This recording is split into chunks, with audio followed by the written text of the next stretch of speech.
Wow, there's a picture of the current production automobile. So, Alana, it says here with the complexity of the modern automobile that people with little or no experience are now operating them. I mean, that's true. Where's second? Second? We need second? Oh, yeah. Look at that. Oh, yeah, we got second. You know, that book is pretty accurate, I think. I'm afraid to go back to first. I'm staying in second. All right, we can do that. Oh, you can feel the blazing acceleration here.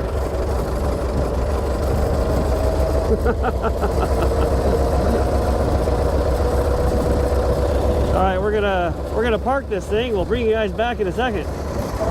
Right? Are we gonna stop? Do we have brakes? This is a very complex machine. I mean, you know, you don't want to waste a second of driving time. It's a very complex machine. Are you sure you can handle it? I mean, according to the book, no. And you know, we'll see. Oh, look at that start, Tom. That was beautiful. Yeah, get the hang of it. Grabbing gears. It'll be hard to take this to driving. Yeah. Didn't even grind them. We're gonna do donuts in here. You can see we've been doing donuts. Woohoo! Hooligans! Lots of donuts. We're gonna park right here in this donut. I think everybody's getting car sick. And here we go. All right. Neutral. Hey, Ilana, does this car live up to its billing as being a very complicated and modern machine? I mean, I think if I was coming to this from a Model T, I would actually be like, this thing is easy. It drives itself. Absolutely. This is a step up. Full of driver's aids, you know? This is a modern automobile. It was brand new at one time. Are you going to tell people what this is, or should I tell people what Why this is? don't you tell people what this is? I thought everybody would know what it is. Yeah, I mean, you know, they've had 108 years to learn what this is, so I don't know why they don't know already. Who's this guy? When did they invent those? That darn neighbor again. He keeps showing off every time we come out here. Man, the Wright brothers have really made some progress. Yeah, that's their second design. Okay, what are we looking at? This is a 1915 Dodge Brothers touring car. So it's really the first production year for Dodge. There's some argument historically, and the company started in 1914. There are some cars that people call 1914s because they were built in 1914, but really it's like they're all 1915s. Yeah, 1915 was the first year of production, even though they built some in 14. There you go. Anyway, this is now our new old car. It's now the oldest car I've ever driven by at least 15 years. I know I drove a 1940s Ford, and I feel like I've driven something from the later 30s, but this is definitely the oldest car I've ever driven. I've ridden in older things, but only by a little bit. We're gonna buy a stagecoach next. I want a team of horses. I'm gonna learn how to get the Budweiser ponies to go. But anyway, we've been kind of learning about this thing as we go, because, well, I mean, I should really let Tom tell you the story of buying it. So why don't you come over here, Tom, and I'll do a little switcheroo with you. There you go. First, I'll show them the cockpit from the driver's perspective, right here. Full instrumentation. Look at that. Yeah. So, you know, it could look a little intimidating if you're first looking at it, because you're like, oh my God, what do all of these handles and switches and foot pedals do? And you know, when we're ready to leave, we'll do a full show you how to start a Dodge. But then don't use it to come and steal our Dodge, because it doesn't have a key or anything. We could probably catch them if they try to drive away. Yeah, if we run fast enough. Dodge Brothers gauges there. Just getting some reflection there. And they're Dodge Brothers oil. Air, I'll let you think about that for a while, what the air gauge might be. We'll tell you later. Speedometer goes up to 60. Sorry, you're mostly seeing me.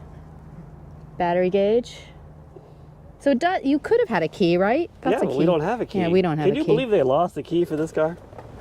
That's our dealer plate down there. Yeah, Los Angeles. So this car has been in LA its entire life, which is almost the entire life of Los Angeles, which as a city basically started in 1880. And that is the official Dodge Brothers plaque on it. And I'm going to come out. Tom, you can walk everybody around this thing. Well, as the Dodge Brothers said, the beauty of this car cannot be improved upon. If you look at all the old advertising, the lines of this fender, it was perfection.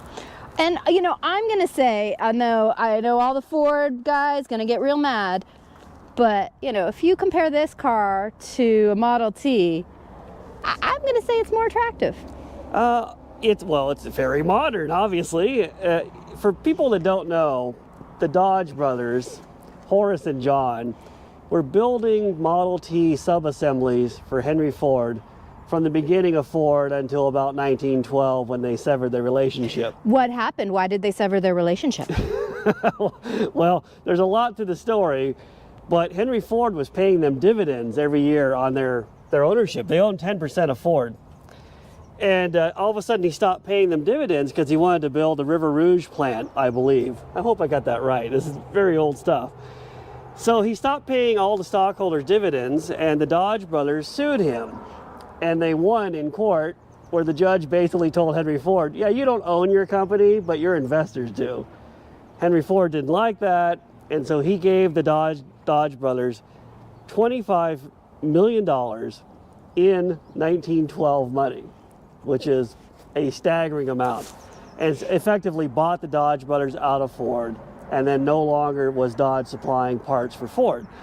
The Dodge Brothers then turn around, take all this money from Henry Ford, they're like, let's build a factory, we're gonna build a car and show Henry what a real car is like.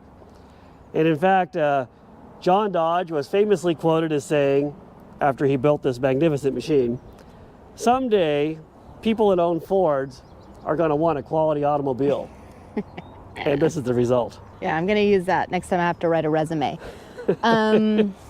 Yeah. Wood wheels. Wood wheels. These are the big, the 34s that all the cool people like these days. You know? It's like a modern SUV. I take that back. It's a 33 times 4 inches wide. Beefy. Running boards, which are, I don't know why these don't make a comeback. I mean, these would look good on a Tesla. What are these? What's sticking out here? Oh, that's a grease cup, so you can grease the leaf springs. There's a lot of access to maintenance points on this car, as the textbook says. You gotta know your machinery so that you can take care of it. That's right. There's no. That's a very old book. The Gasoline Automobile. We'll all read this. We'll get better at it. It's a very roomy back seat. I'd like to add one more detail. Yeah? You know, everybody always brags about the slab-sided Lincoln of the early 60s with the suicide doors. Where do you think they got the idea? I mean, can you not tell that this somehow influenced that? Look at that. Direct all of your design arguments to Tom. So I want to tell people a little bit about how we got this car. All right. Because there's a pattern that's been happening recently, and I don't know if I should tell people to stop sending me links to ads for cool cars, but basically, I think the last 3 cars that we bought have started because I've found an ad for something, or somebody sent me an ad for something, and I have briefly, because I am extremely ADHD, been like, I need that. I need that more than anything in the world, and then I will go to Tom and I will show it to him, and I'll be like, we need this. I'm going to die if we don't have this 80s Ram Charger, or, you know, this 1917 Dodge or whatever. And that is how this started, because I found an ad. Somebody was selling, I think it was a 1917. Something like that. And it was same styling, really cheap.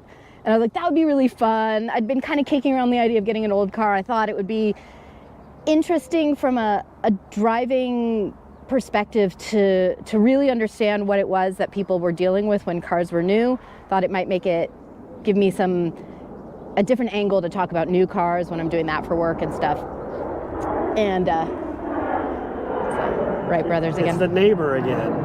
He sees us down here. He's like looking out right now. Wants to see it. Look, So- it's the same plane. It is the neighbor. Just making laps.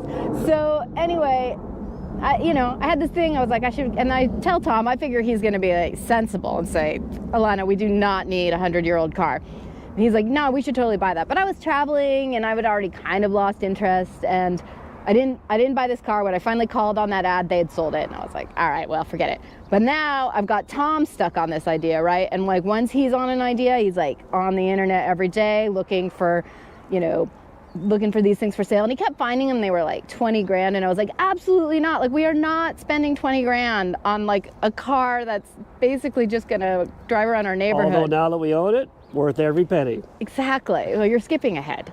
So anyway, he finally finds one that is not 20 grand and local, like super local, just like right in our neighborhood, at which point I got no argument against it, right? Like, yeah, sure, let's buy it.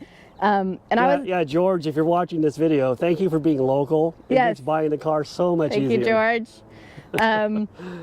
Anyway, Tom goes to pick up the car, and he brings the trailer, right? Because it's not like you're going to drive it home. You don't know if it runs well or what. And the guy who he's buying it from is like, all right, well, here you go. And Tom's like, well, are you going to help me drive it up on the trailer? Like, I don't know how to drive this. And the guy who owns it's like, I don't know how to drive it. So basically, Tom had to learn how to drive it to get it up on the trailer. So luckily, it wasn't a Model T, because I think those are a lot harder. And because it's such a beautiful design and very modern, I had no difficulty driving it initially. And in fact, I had no difficulty driving it, as you guys just saw. Yep. Let's give him some details, Tom. Well, there's a great many details to cover in a car of this era. Alana touched on the dashboard already, but this thing back here is so you can hang a blanket, I guess, for motoring. So you have some type of heater when you're going down the frozen tundra of Detroit. And here's very much like a Lincoln limousine. Here is the footrest for your feet for absolute comfort. Here, wait, I want to demonstrate the roominess of this seat. So, All right.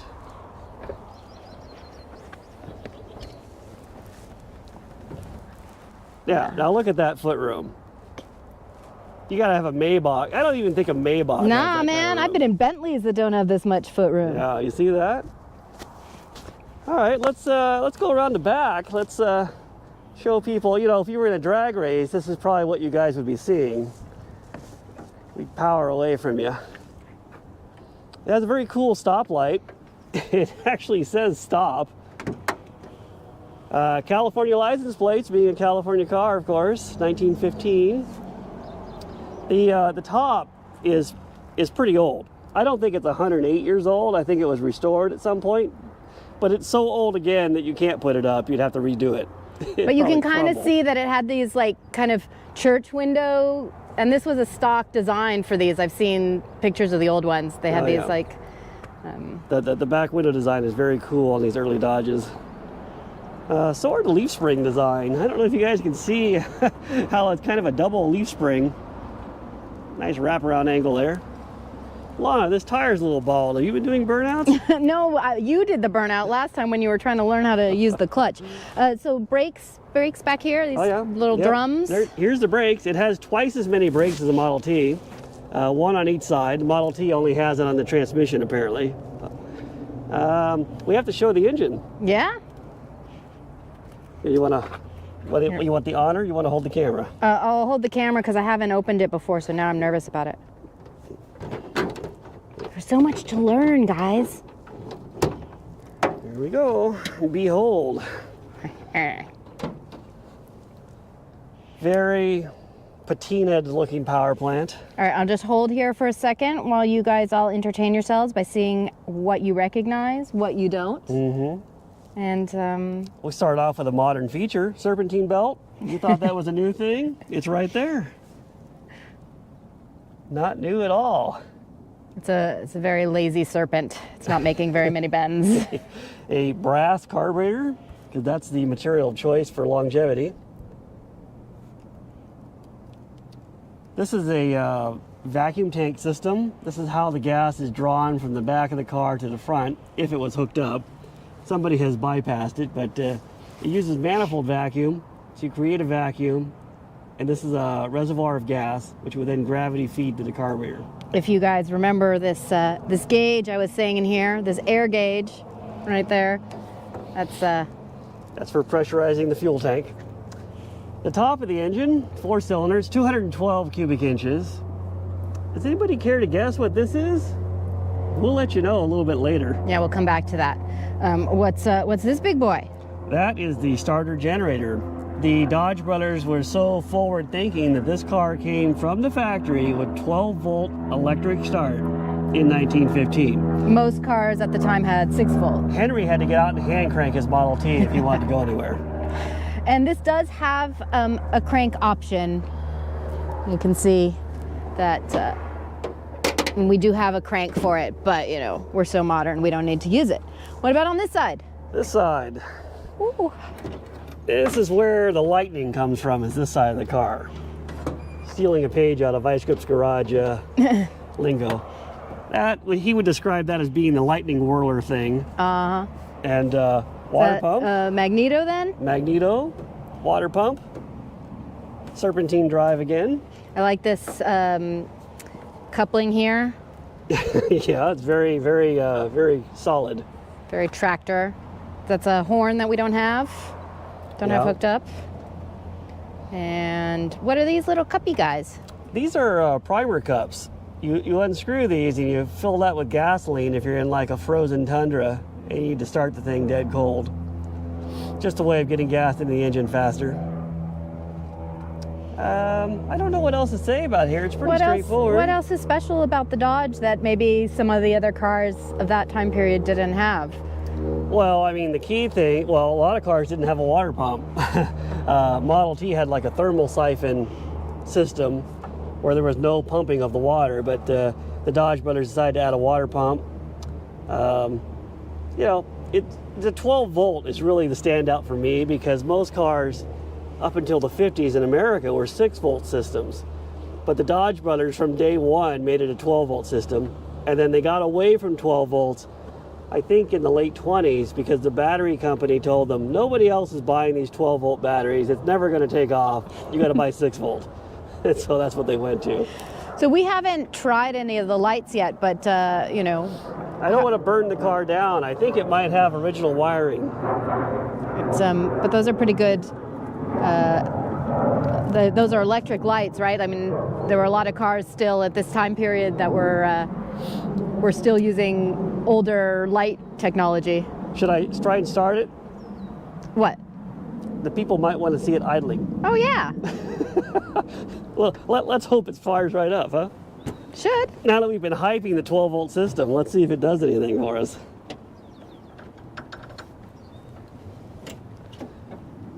Contact.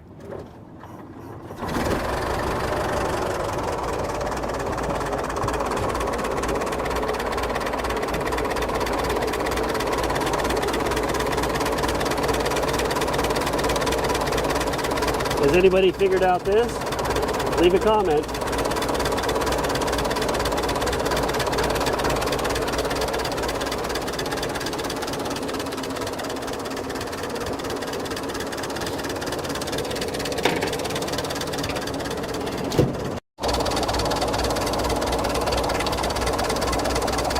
All right, everybody.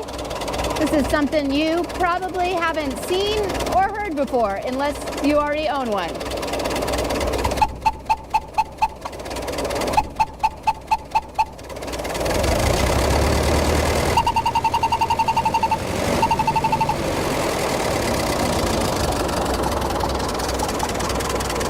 How's that work, Tom? Through magic. That is the Buell explosion whistle. And motoring was so dangerous for pedestrians back in the day that people in the cars felt like they owned the road and they were going to run people down. So they added these horns for safety. That's an early accessory item that you could put on your freaking car to let people know you're coming through and they better move. And it's not a steam whistle, as many people might think from looking at it. It kind of looks like a train whistle, but that's not what it is. There were a lot of different horns and whistles that were available. How does it work? Well, it takes the place of the primer cup, So it's actually screwed into the combustion chamber, and it's actually the piston compression pressure going through that metered orifice into that little can, which makes that glorious sound that is the Buell explosion whistle. So you're not pulling and releasing on that little string, it's making that noise all by itself. Yeah, that's the cycles of combustion brought to life.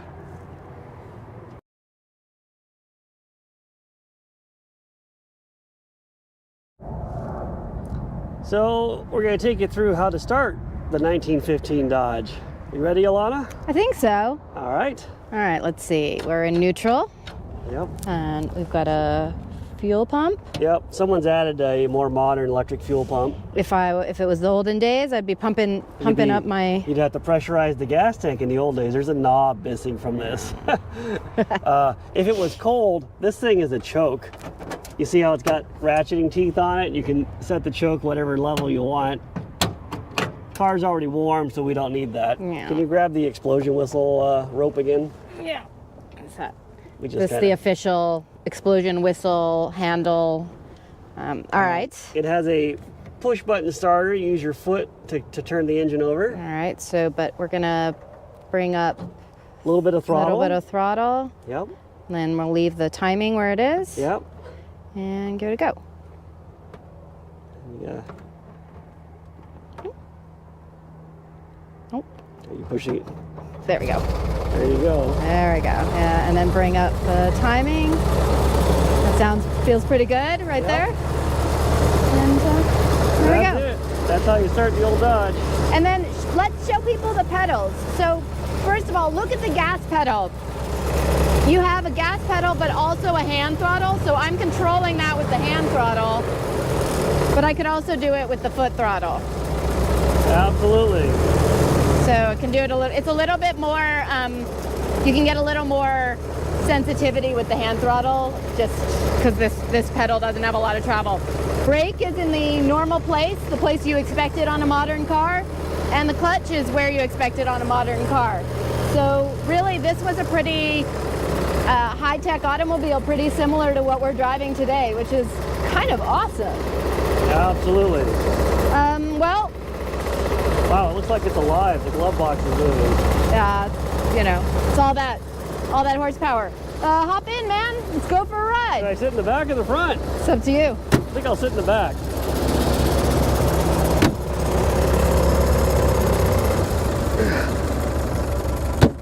All right, let's see where we go here. All right, take me to the Ford factory. I want to show off my new car. All right, that's off. Oh, the shift pattern. We didn't talk about the gears.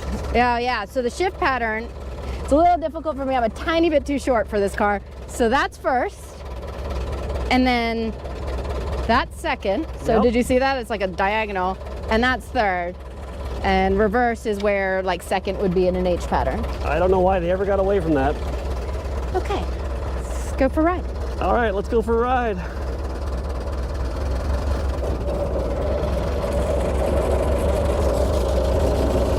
Alon's been doing donuts here with this car. Yeah, this is my drift right here. We were drifting it earlier. I was drifting it.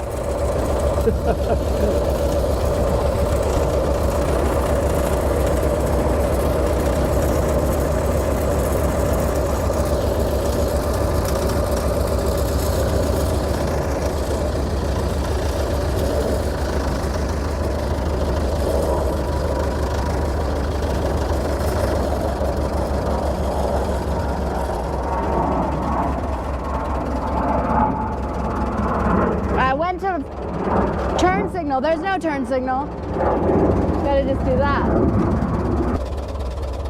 A car like this, you really need to look both ways and make sure nobody's coming, because modern traffic is pretty fast. You gotta look far both ways. All right, we're good.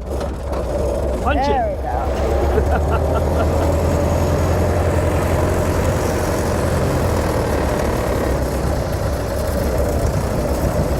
How come you don't have your turn signal on? That's better, legality. I don't even know if modern drivers know what a turn signal is. Look at these people slowing down and look at us.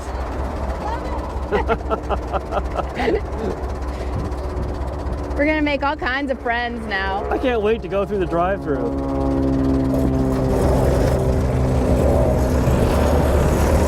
right.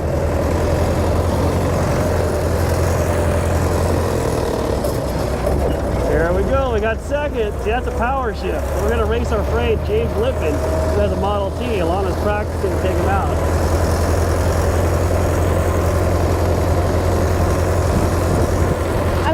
Try for third. Well, this car has 3 gears, but third gear is so high, you really don't need it unless you're like driving across country.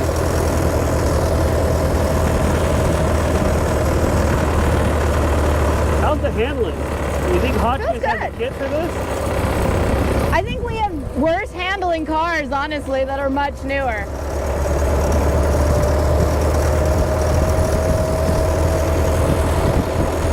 Yeah, John, if you're watching this, we might need a suspension kit for this. I'm gonna lose my bonnet!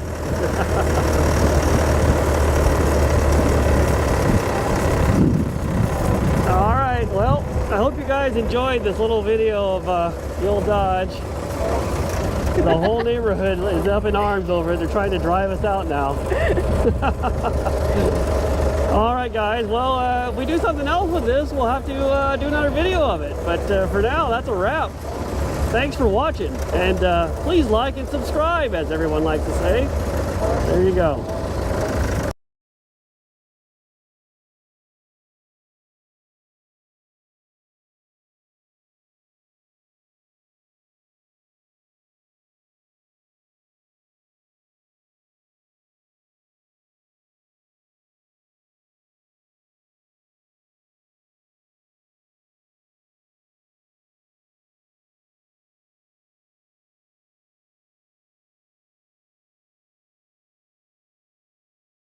Tom, would you describe our clutch engagement as fierce?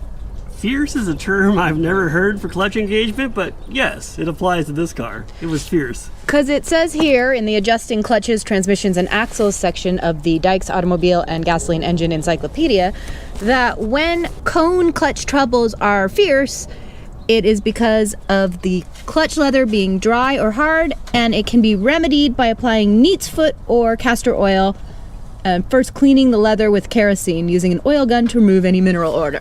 Does that sounds like way too much work. What we're gonna do is we're gonna see how dirty it is and then just put oil on it, neat's foot oil. Neat's foot oil is for like baseball gloves and leather products. It's not like motor oil, it's for animal skin. Oh look, we have some right here. How convenient. This looks like it's not brand new. What were we using neat's foot oil for before now? My dad was a big fan of neat's foot oil for baseball gloves. That's the only reason I know about it. How many baseball gloves do we have? We don't have any now, but he had a lot. Oh, so this is antique neat's foot oil. All right, what happens first? Well, we're gonna take off this inspection cover and we're gonna inspect it. Ready. Yeah, you can see these are some pretty high performance wing nuts. Do you think that it is like an absolute Murphy's Law that if you are filming while removing any sort of fastener, you're gonna drop it? It's required. Yeah. So that is the cone clutch, and I don't know if you can actually see it, but the clutch is around the perimeter of the pressure plate. Sorry guys, you're upside down. You kind of see I don't think they can be upside down. They're upside down. Upside down. And then the flywheel is like a tapered disc in there. And I'll try and compress it right now. Maybe that'll... Is that a official 1915 clutch tool right there? It's a homemade Dodge Brothers design tool, yes. So now the clutch is disengaged. And you can see it brought, well, I don't know what to call it, the spider thing. You can see how it moves. That's the clutch in and out, you see. And so the lining material is leather around the perimeter of that disc, which goes inside the tapered flywheel, and I hope that's correct. But that's my understanding of it. So it said that we're supposed to inspect it to see if it's dirty, but you can't even really see it. Well, I think what they're talking about is in the old days, this would be filthy because the roads were dirt and the grime. This clutch doesn't look that old to me. I think someone's been in here. It's hard to believe it'd be 108 years old. The lining has been replaced, it looks like to me. Yeah, they had some shiny rivets in there that you'll just have to take my So word for. what I'm going to attempt to do is get neat's foot oil up on the leather facing. And in the book, it says you're supposed to fill this halfway up with neat's foot oil, but we don't have that much neat's That's foot a oil. lot of neat's foot oil. So if I'm Were they just swimming in neat's foot oil back then? Was it just neat's foot oil on every corner store? If I am unsuccessful in making the clutch less fierce, we will be doing that by the book later on. But for now, we're going to try the cleaner, gentler way. And I have a pan underneath the transmission because there's a little hole in the bottom of the bell housing to drain out. All right, let's de-fierce our clutch. I'll switch spots with you since you're coming in that side. I cannot guarantee this will work. Yeah, and I mean, if you've done this and we're doing it wrong, after you're done laughing at us, leave us a comment. All right, I don't even know if I can get it up in there. I mean, it's like ridiculous. I have to say, it's going up there. it's a high-tech Try and situation get it right on here. the flywheel here. Yeah, I can see it. I'm just getting on top of the lining on that corner. You won't be able to see it, but take my word for it. It's very thorough. I don't know if you can. So, And then what I'm Tom, also as a gonna do- mechanic, do you recommend this for a modern clutch? You know, a grabby modern clutch? Just jam some neat's foot oil in there? I have never in my life lubricated a clutch. Usually it's the opposite of what a clutch wants. But I would say that new cars would benefit from floor pans that can be removed. I'm gonna turn the car over a little bit, get another area there. Luckily I have a hand crank in the front.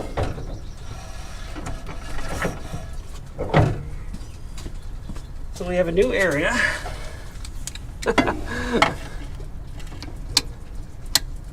No idea if this is right or not.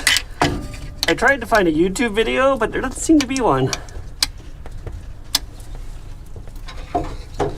Bear with me. We're going to turn the engine some more.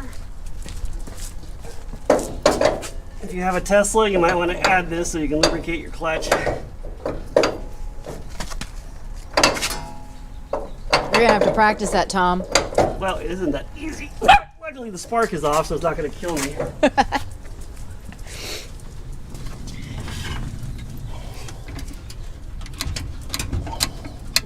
So with the clutch disengaged, it's not touching the flywheel.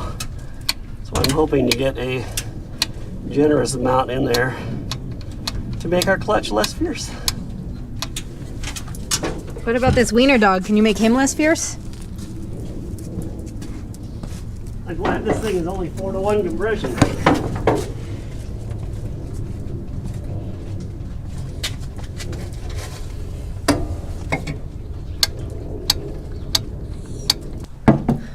Okay, I possibly have got a better camera angle and view for you guys to see that. I don't know. Can you see that little corner where it's getting up on top of the leather? Trying to get it to run down. Oiling a clutch in the modern age is pretty strange. But I guess 100 years ago, it made perfect sense. So hopefully this remedies the herky-jerkiness of this automobile and makes it as smooth as it was designed. So here's a fun tech tip. It turns out that when I was turning the engine over, the spider thing was not actually turning because it's actually hooked up to the transmission. So I've come in here and I move it a little bit now to put the oil on it. I was essentially lubricating one area of it very thoroughly. That area is gonna be real good. So learn from my mistakes, people. If you're doing this, make sure you turn it. I was just so excited about getting to use the hand crank. It sort of didn't I even couldn't occur to figure me. out why it always looked the same when I came back here, but now I know why. So there you go, tech tip. Teamwork. Oh, Sam, don't eat the neat's foot oil. Is that what he's doing? Yes. Well, it's for animals. Well, It will soften him. no, do not. No. All right, so we're going to continue this progress. If you want to hand me this. We're going to continue this process. How much? How do you know when you've done it enough? Well, the dog is eating the neat's foot oil. Hey, Stanley, He also has neat. You've oiled the dog. Is he less fierce? Stan, are you less fierce? Arf. You were gonna tell me though when we've oiled it enough. I don't know. We're gonna put it back together and drive it and see if the clutch has a less harsh engagement. All right. Well, we'll report back when we've done that.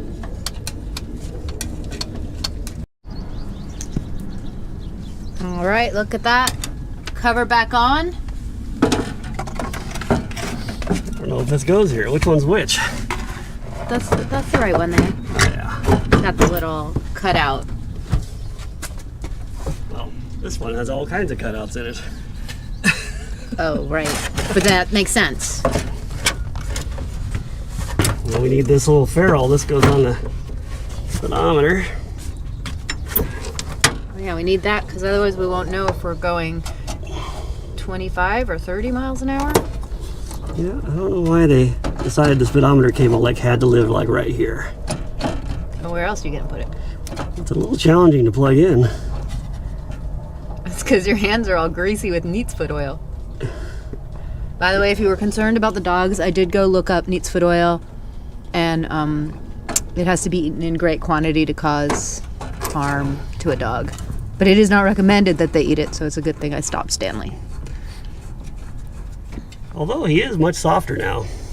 Less fierce. All right. This guy, right there. Look at that. I don't know why cars still don't have this kind of setup.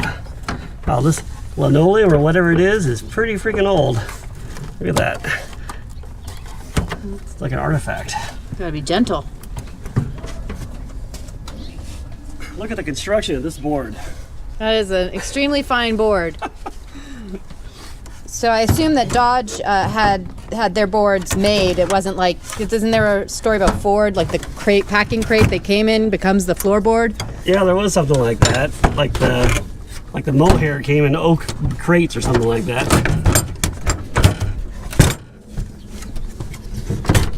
All right, that is precision. Not quite right. Good enough for who it's for. So I'm gonna attempt to do a cold start video with this old thing. I think this is the choke. It's got serrated teeth on it. Pull it out about that much, I guess. Sure, why not? We'll give it a little bit of throttle, and we'll step on the switch.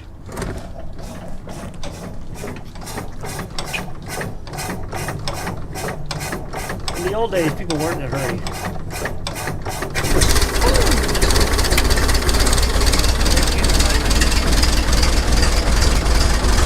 Honestly, I think some of our newer cars don't start that good. Yeah. How's the clutch feel? Oh, yeah.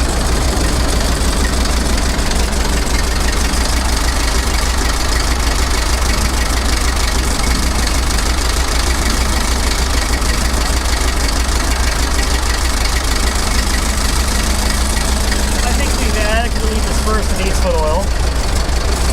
So are you going to put it in gear and see if it's grabby? I don't know. If it's still fierce, oh, keep it running, keep it running. Oh, just here. What happens if we put on too much neat's foot oil? It'll just slip. Let me try and let the clutch out a little bit. Oh, yeah. A lot better. Oh, that's way better. Yeah. So if we had put on too much and it was slipping, how do you fix that? Do you have to go in there and dry it off? Don't run me over. You have to fill it with, this is the worst word to pronounce, diatomaceous earth? Is that right? Oh, yeah. That's not right. I didn't pronounce it I don't know. Diatomaceous, isn't that right? Something like that. Anyway, okay, well, that's cool. So then that soaks up the oil and also kills any cockroaches living in the clutch. Oh, yeah. It's a lot better. It's not fierce anymore. All right. Good. There you go. Ready for the commute. All that with the parking brake on, too. Contact.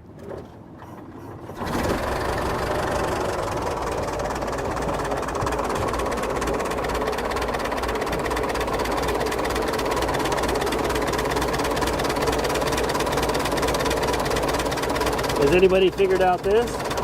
Leave a comment.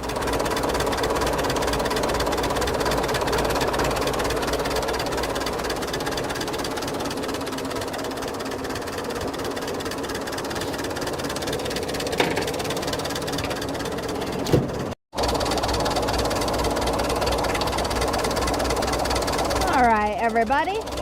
This is something you probably haven't seen or heard before, unless you already own one.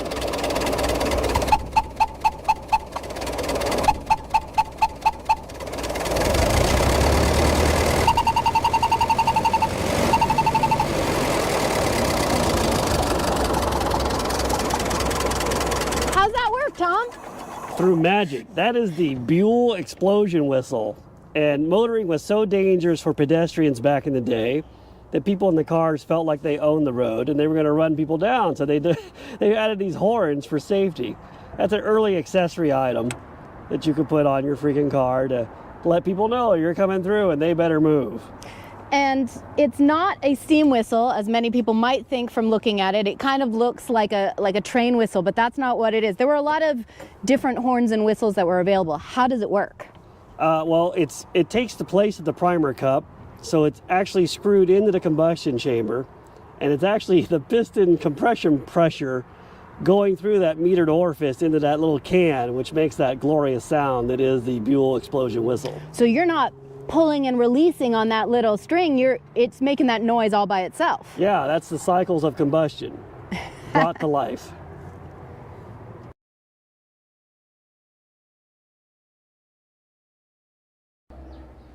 Well, hello again. I'm back messing around with this old Dodge. You know, after you own a car for a little bit, you start seeing certain things on it and you wonder what they are. And on this car, it had these 3 little holes right here in the door. And I was like, well, I don't know what that is. And then I started scrutinizing the old pictures.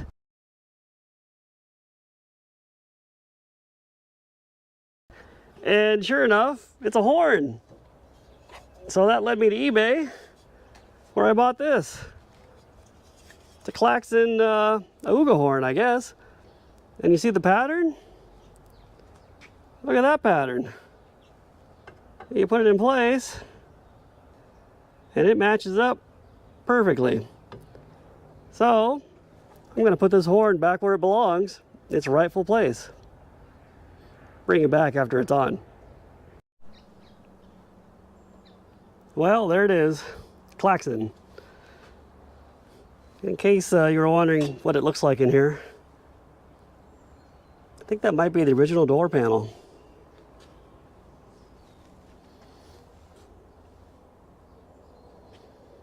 All right, let me get this thing bolted back down. We'll see if it makes any noise.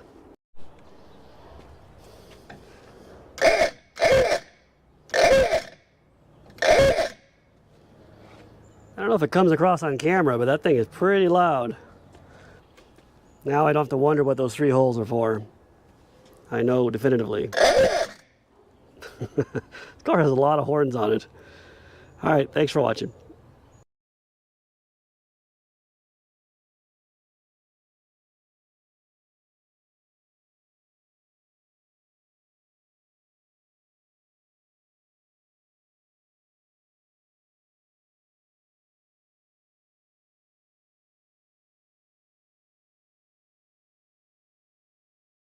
It's 6:30 in the morning. Ed and I are going to try to drive this thing about 10 miles to the Chrysler Performance West car show at Woodley Park. It's an all Chrysler show. If you're in the Los Angeles area, you should check it out. We're going to have to get the window defogged. It appears to be fogged up on both sides. It should be no problem, right? All right, let me get this thing prepped and we'll bring you guys back. Just drive real fast.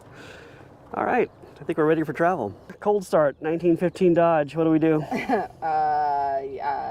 What? Turn the key? Press the button? All right, fuel pump out. Yeah, this car has an aftermarket fuel pump. Choke out. Like there? Maybe, we'll see if it starts. There? No, probably more. Let's be generous. There you go. All right.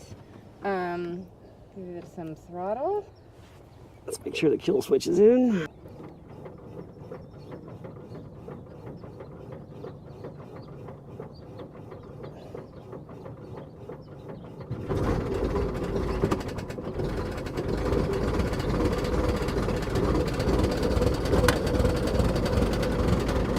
And just like that, she's running. Getting some timing in it. There you go. All right.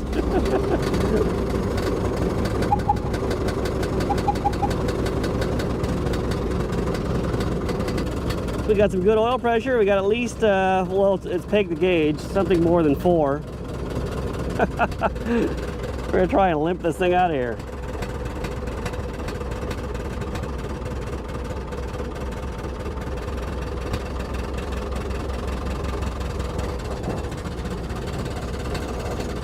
We got a long ways to go and a short time to get there. How far in Chicago? Oh wait, that's a different movie. It's not 106 miles to Chicago, is it? Add another 0. The bottom window is not as foggy as the top. All right, I'm gonna hand the camera off to Ed. In case you didn't know, Ed is back here. Should I go to second? You can take the parking brake off. Oh, the parking brake was on. No wonder it was. Gosh. Maybe nobody will notice. Wow, that is some bright sun, isn't it? Luckily, I can look through my little cheater slit here. The defroster's on high. On to the interstate.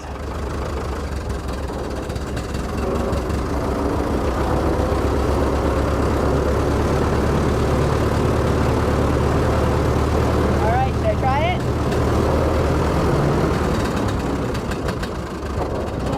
Come on, baby.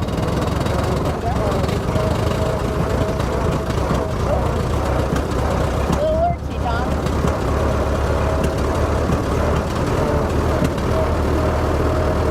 He's a little cold-blooded. And wiggly. Woo! Oh my God!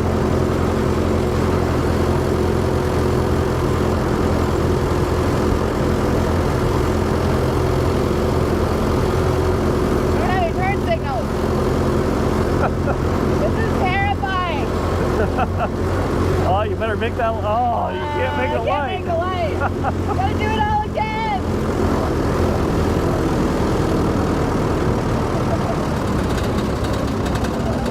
Look at that Prius. You think he'll be around in 108 years?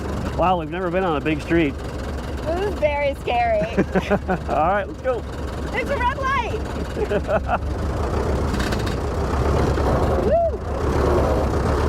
It's kind of a jackrabbit start, wasn't it? Well, it's not that easy when you get nervous.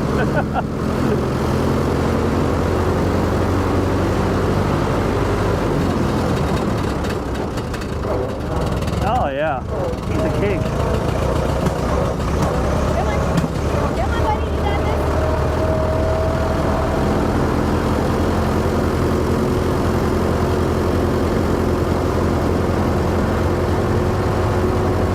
Do I look cool?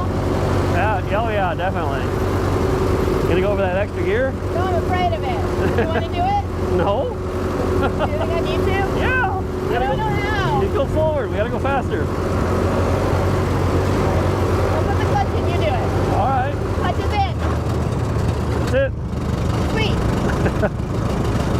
Takes 2 people to shift it now. Well, the problem is I'm pretty far away from it, so keeping the clutch in and then bending over and getting it into third is hard. I can't. It's hard to drive and look out the window at the same time. Well, you need longer legs. That's That easy. is definitely the problem. Or longer arms. I can almost reach all the way to the hood. Why are so many people out at 7 on a Saturday? You better stop. I don't know what the brakes are like.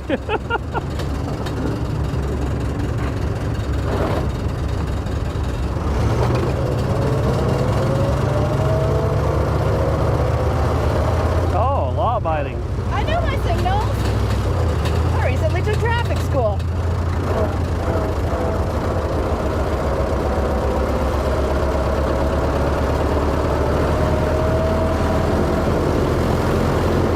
On third again? Sure. Clutch in.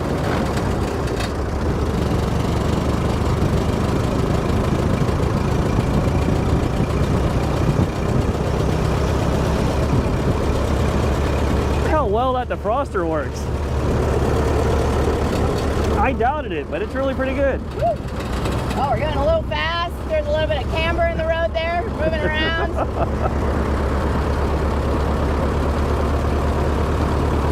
You know, there's one good thing, and that's that there's no rear view mirror, so I cannot see what's happening behind me. So I Right can't there. stress out. Maybe it Yeah, vibrates a little bit. Yeah, I don't know what that.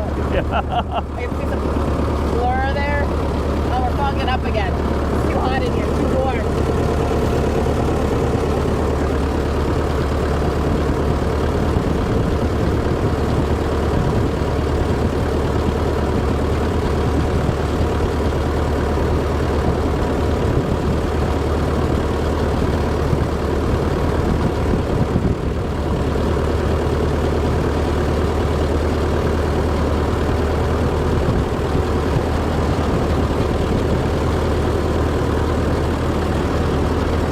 How's the wind back there, Ed?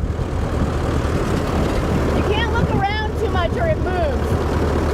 Well, this is a pretty, we're going 30 miles an hour. Pretty high velocity for 1950.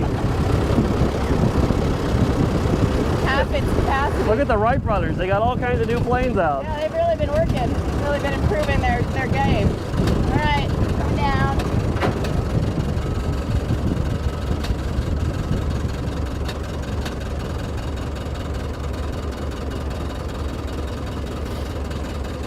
What'd you put me in? Neutral? This guy might want a drag race. What, Oh, that way. Yeah, you have to float the gears to get to go. Oh, there we go.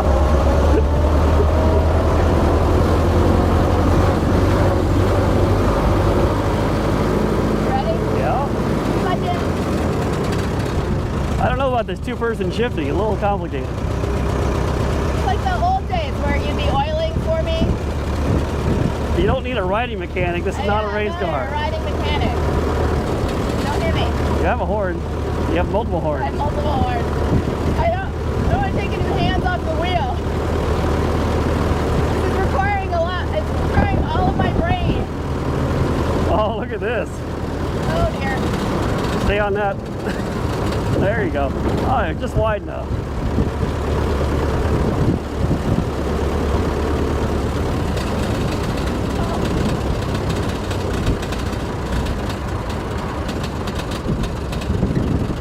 Oh, it's, man, made for a rough road. This guy's honking his horn at us.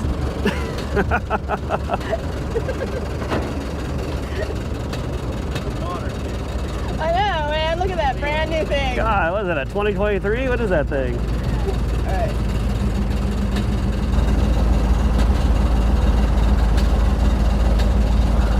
He definitely wants to race.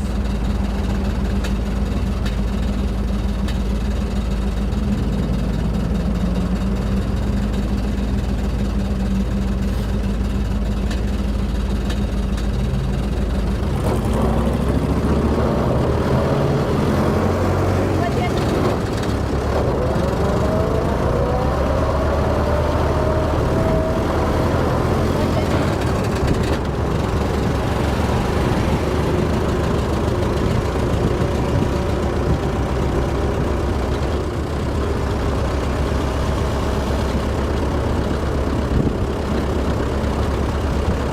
Wow, I don't remember this park being this far away. It's pretty far away.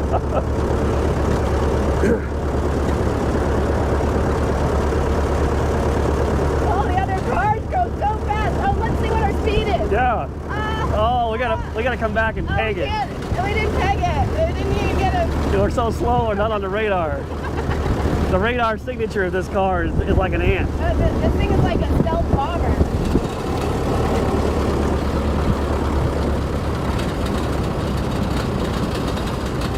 Woo, woo, woo, hot hills. Oh my goodness. Okay.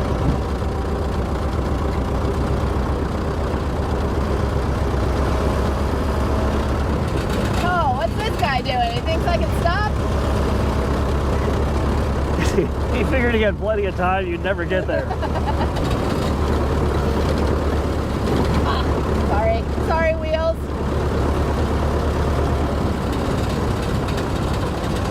Gotta let it seek its own center. I'm trying to avoid potholes. There's a bunch of really big ones on this lane.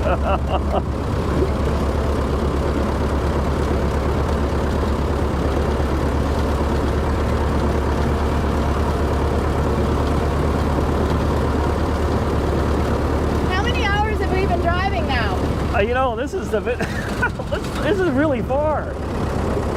Oh, you think you're ready for the fast lane Well, now? that guy was blocking my lane. Yeah, but he. No, I mean, he was not moving.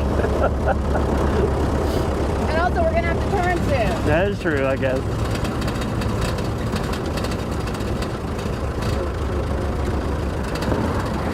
Do you know where we're turning? I don't know. I think it's before the swap meet area.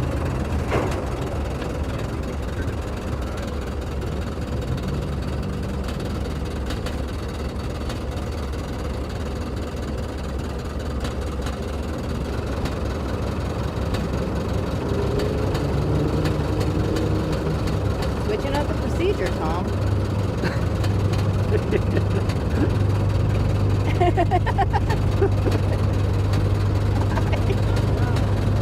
Thanks.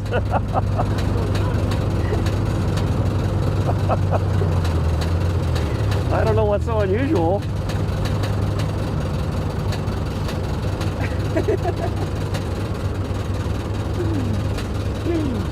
All right. Yep. Put it in first. Yep, let's go. Let's go. Are you in gear? Yep.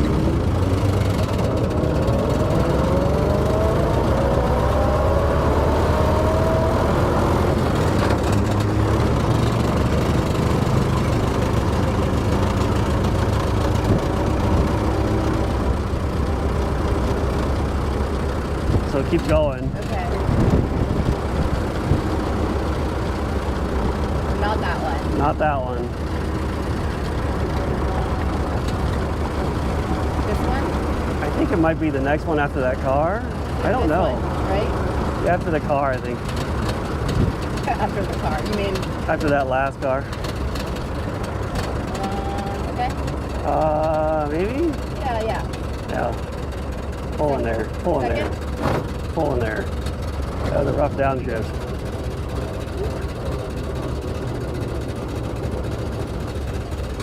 Yep, Go yep. car. Left side. Oh, Have you registered? yes. Okay. Yeah, stop a lot. 18? 15. I love it. Thank you. Ambitious. Okay, here we go. Woo! Oh, we're going. Jesus. Flag first. My God. Clutch in. There you go.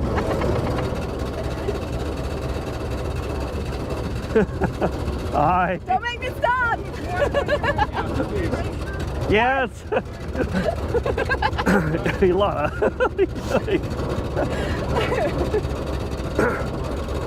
We're gonna stop up here. Everybody wants me to stop, and it's so hard.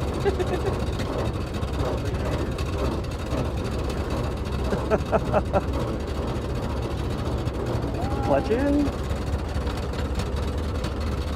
I stopped too soon. I can't make it all the way up to you. Howdy. We in Are you neutral? pre-registered? We are, It's yes. the original engine in there, huh? It is, yeah. How could you tell? Oh my goodness. Just fill that out and put it on wherever. Okay. You don't really have a dash, so. I can't, there's no wiper. And then take the ticket up to the tent to get your dash flag. All right, man, thanks. Where do you want us to? You go wherever you want today. Okay. All right. Wait for the Marlin.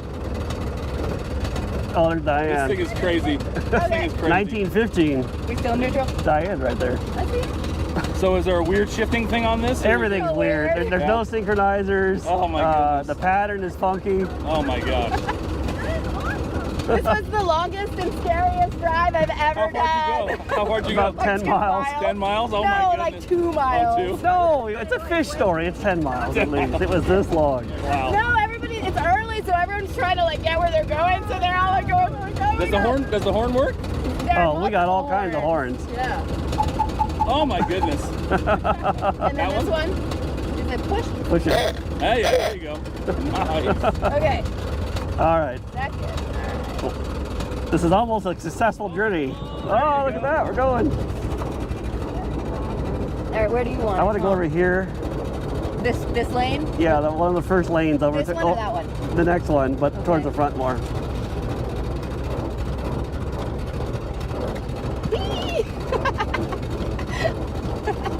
Look at that. Now we're car show people. We even have chairs. Oh, yes.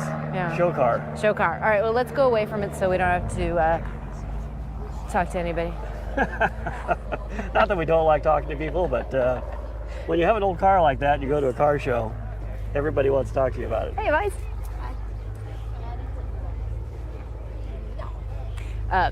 We kind of cheated that shot because we've been here for a while, and then we thought, oh, people might want to actually see the car show. So we've been hanging out at the car. We talked to a lot of different people. I've started it up how many times, Tom? I think you've started it 30 times. I hope it's got one more in it to get home. Had a whole bunch of the little kids have sat in it. Some adults have sat in it. It's been fun. Wow, this one has the optional blue vinyl top. Oh yeah, this is the same top as the Opal has. Yeah. It also this is a known battery tender. Anti-corrosive apple. Well, it keeps the squirrels from eating your battery. It's like a sacrificial anode for squirrels. Let's cut over here. All right, you tired of slant sixes? Chrysler Industrial. Look at this.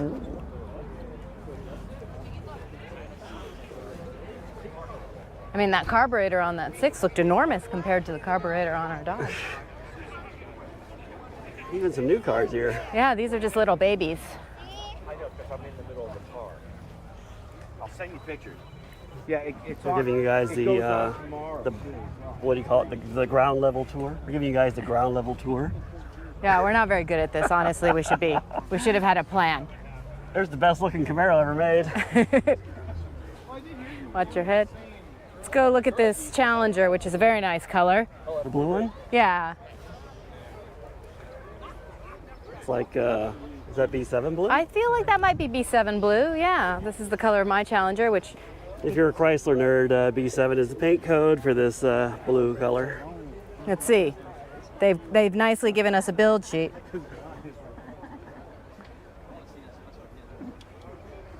Does it say? Probably, but I can't find it. Here, I'll just give you guys an image. Vinyl roof, paint stripe. You guys can pause the video later and absorb Oh yeah, all B7, that. B7 1X. There you go. There, if you're any nerds watching, that's what it is. Any nerds watching on our channel? Not possible. What else we got here? Beep beep. It's the only car with a better horn than our car. Oh yes, the voice of Roadrunner. What is Tom, that? you've had some Roadrunners. That's I have never personally owned a Roadrunner. Well, this is a 70 Roadrunner, and it's got the power plant you want to have in one. If you're a street racer back in the day, most of these cars came with 383s. But if you had that, they look the same, but they don't run the same.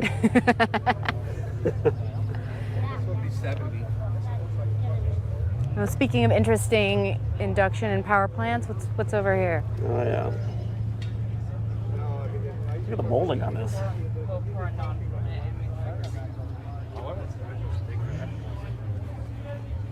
I was hoping it had had some Rams on it, but it does not. It does have aftermarket underdash AC.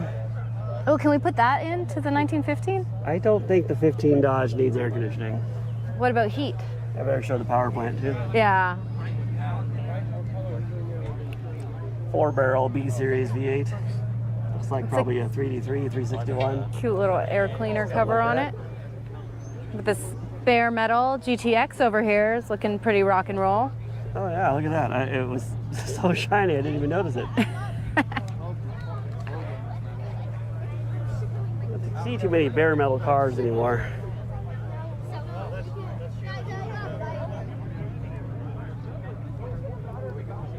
All right, what else we got here? We're not going to show you guys the whole show because that would take like all of your time. And you'll be bored of us pretty quickly, almost immediately, if you aren't already. But we're definitely going to see some wing cars because I see some down there. Oh yeah, we got the This is okay. Belvedere. Yeah, here we go. Here's what I like. This is what I like to see. This looks too flashy. Tribute one? Oh, you did? I like an intake that you can cook Thanksgiving dinner in. Somebody's grocery list. Yeah, Yes. 446 barrel. How come it doesn't have corners? This has always been one of my favorite packages on a car. This is like a 69.5, right? With the black wheels. Well, Chrome it lugs. looks like the hood hinges are broken on this one. This is cool. This is what cool looks like, Tom. You wouldn't know because you drive an antique car. Look at that, late model. And we got these things. This looks like a Mike Musto package right here. With the wing. With just like a black wing car. He's more of a Daytona man. Wile E. Coyote's ride. Stick Pistol shifted. grip. Couldn't afford the automatic. And Chrysler was pretty wild with their accessories. Wow, these things are not rare, they're everywhere. Yeah, there's 1,000 of them. Or the Trans Am I series. mean, when I say these things are everywhere, I mean they are everywhere. Everywhere. You see how many are Yeah. here? I don't know why everybody thinks they're so valuable. 100 of them. This is the Charger 500 version. This is one Aero car before the Superbird Daytona kind of thing. That one got a vinyl top, and this one got the red top. Yeah, these are not rare. I thought they were rare until today. Turns out everybody has one. Here's a cool thing that we can. Here's one with the tow package. Yeah, this is. I hope it's got a factory tranny cooler. This is something that's pretty cool over here that we've seen before. Back when I worked at Hot Rod, I did a story about this. This is the wind tunnel like model that they used to test these cars. They didn't. Well, how do you know that, Ilana? Does it say that? Look at that. Yeah, so they had like different wings they could try and like different back window treatments. That's a very cool machine right there.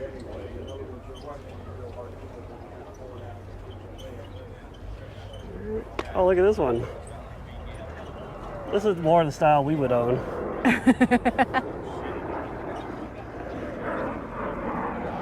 Well, it wouldn't come to us looking like this. It would come to us looking like that. And after like a couple of years of sitting in our driveway and me driving it all the time, it would look like this. You hardly ever see them like this anymore. Now everybody cleans them up. Superbird specific rear wing treatment.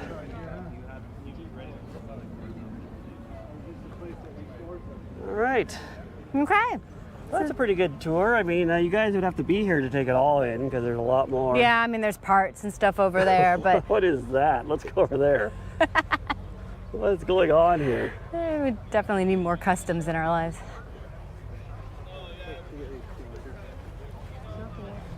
Wait, you mean that's not stock? I suppose it could be. I mean, I haven't seen everything. I did learn about a new package here today, the Sundance satellite package. Yeah, It's very Age of Aquarius. You'll have to look it up. like a 72 Plymouth Sundance. This is not a 72. This is much older. Some type of Dodge. Looks like the roof is lower. Wow, look at the flat screen in there.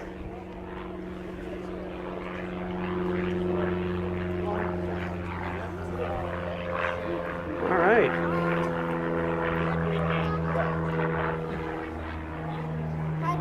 There you go.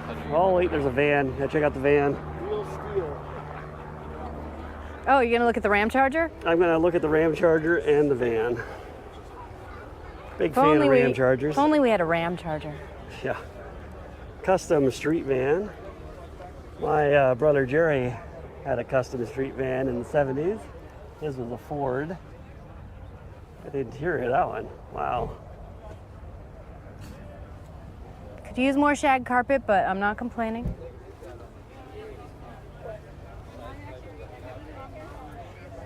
Another Ram Charger with the roof off. The earliest, well, the pre-1981 Ram Chargers had removable tops. All right.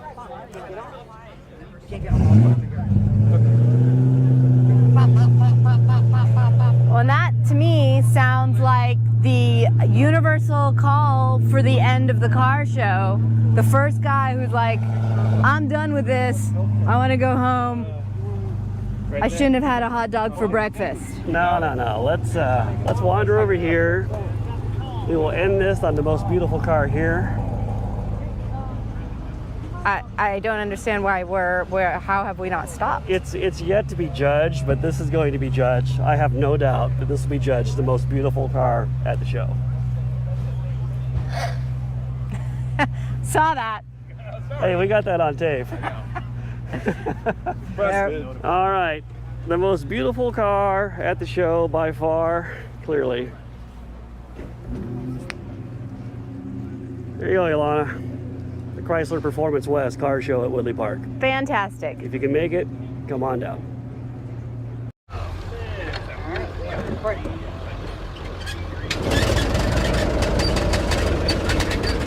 It does. Oh, it's okay. It's a wig. And you seem like you have like a shotgun, or maybe this could be like a wicker chair. Yeah. Well, I'd be like Granny Clampett sitting on the. God damn! Get off my lawn! See, it had one more start left in it. Oh yeah, no problem. See you guys. See ya.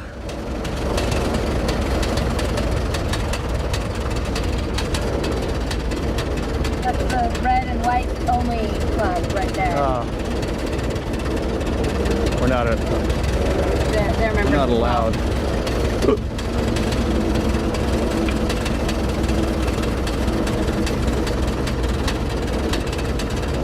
Are you gonna do a burnout when you leave? I don't want to do too smoky of one. It would embarrass all these new cars. Doesn't want to create too much smoke. Smoke show. You guys be here tomorrow? Yep. All right, I'm gonna take a picture of the car tomorrow then. All right, All right. perfect, man. Such a beautiful car. Thanks. You. Later. Bye. Hey, see this command? Where were you hiding? Oh, we came in early. You got to get up early. We'll be here tomorrow, though.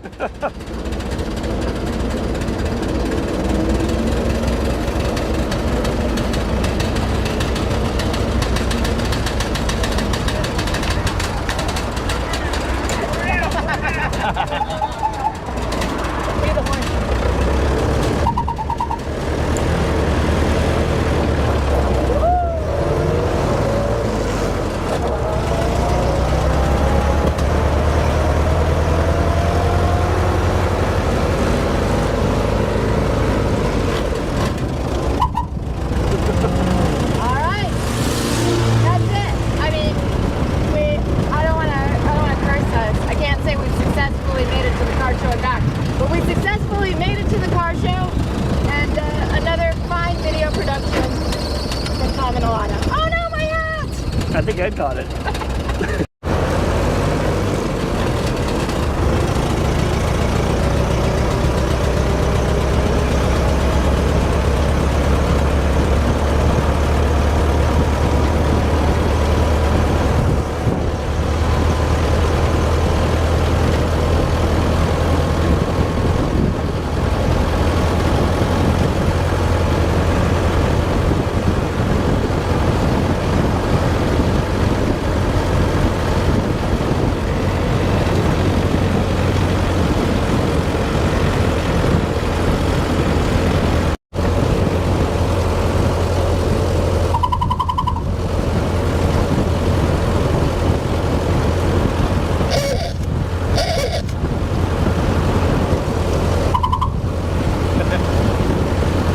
I like how it's like, oh, is it running at an okay temperature? No idea. Well, I guess you can tell about the oil. It's not steaming. That's how you know. I feel like we need one more horn. Hey, it's broken. I'll fix it. The electric one's broken. Jump it. We're going as fast as we can. Duke's a hazard. Woo!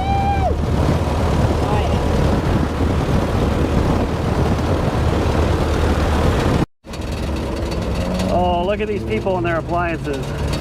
Look at that. Whirlpool, Kenmore, Maytag. Oh, there's a Jeep. I remember that. Toaster, washing machine, dryer, refrigerator, toaster.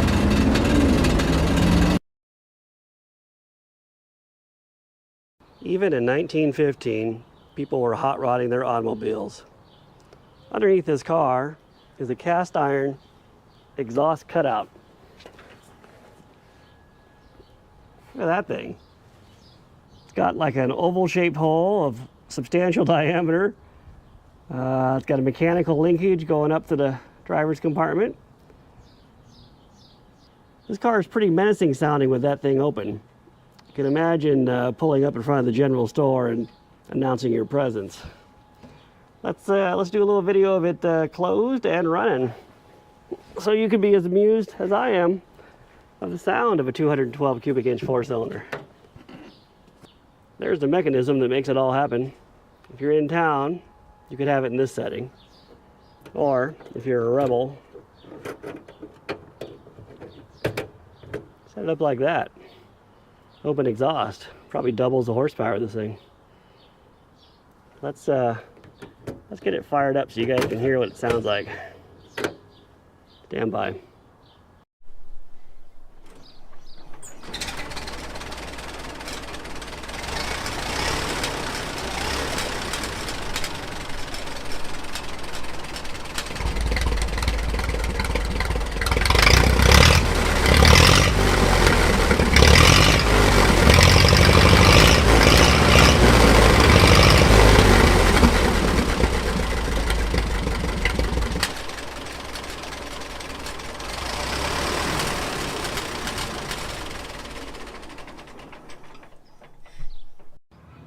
All good things must come to an end. Alana has broken the automobile. The way I remember it, you were driving when this happened. Yes, but it was your road trip you wanted to take us on, which was very far from our house.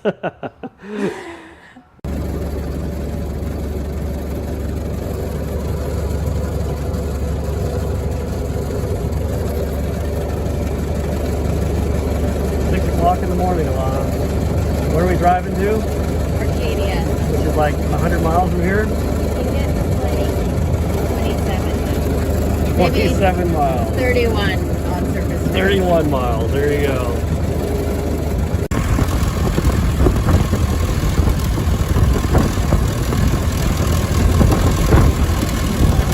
Step on it. We can make that. Look at that.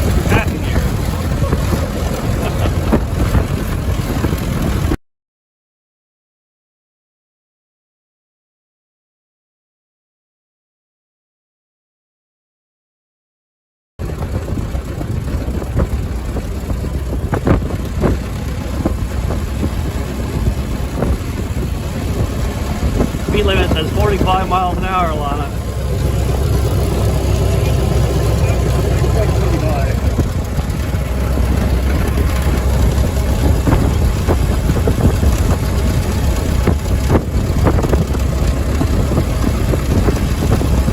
Well, caution, 40 mile an hour turn.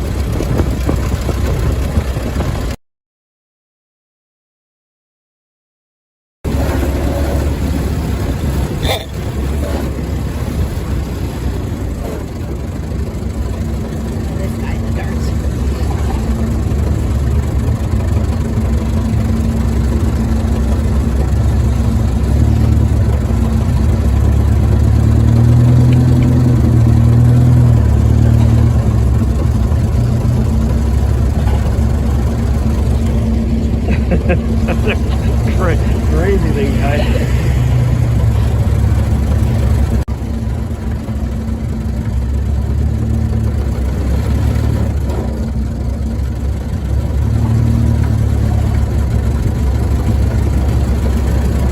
Follow that guy? What the rules are.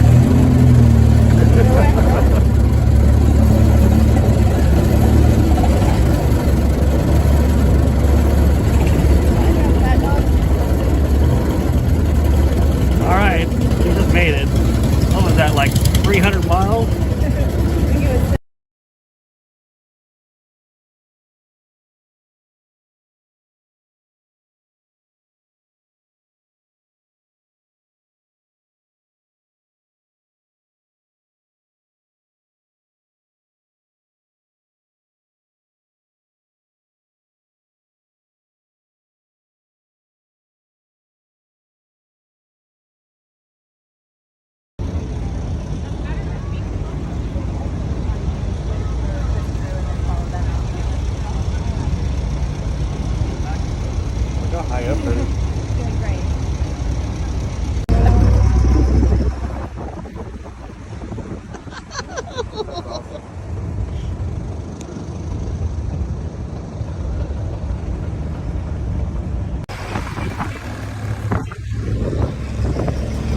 And the old Dodge lost a cylinder.